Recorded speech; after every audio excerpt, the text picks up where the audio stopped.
It's Friday, which means that you are gonna be in the same place that you were today. Wait, is the weekend any different than Monday through Friday? It is, because we get to spend more time relaxing, recovering. And so I wanted to very briefly address two specific things that help us when we are in the same space transition from working to not working, or working rather to weekend. And I think having a great weekend, a truly great weekend, is critical to finding success. Now, in these working environments, you know, we do have sometimes some special guests. You gonna say hey? We do have special guests that come and join us. I mean, it's 6:30 on a Friday morning, and well, she came down because she wanted to watch a show and hang out with Dad. At least that's what I'm telling myself.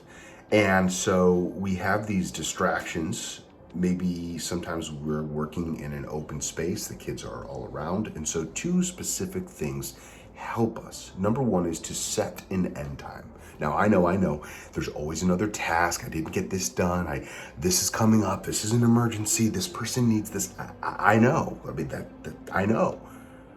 But when we set an end time, it allows us to work to something and find a way to compress those tasks in so we're done by time X. The other thing is, I'm gonna go deep here for a second. We're carrying an incredible amount of information. And so one of the things that I'm working on is how do I kind of, the term that I think about is cognitive load. We have a high cognitive load. And so when we're trying to transition from work to not work in the same space, we need to find ways to get rid or at least lower that cognitive load. Here's the other thing. In some situations, there's residue everywhere. Residue from what we've thought about, or if you're working in different parts of the house, all of a sudden there's this residue in all these different areas. And so as we're going through that part of our home where 2 hours before we're working on something, the cognitive load is still there. There's a part of us that is still thinking about that task.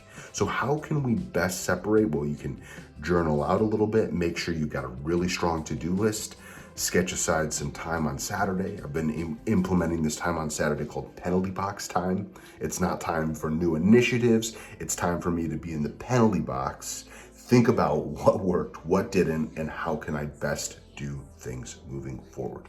So set that end time, think about and realize there is a true cognitive load, and realizing that there's residue from different tasks that are maybe uncompleted. There's residue from you working on things and having emotional experiences maybe in different parts of the house. And so how can you best separate that?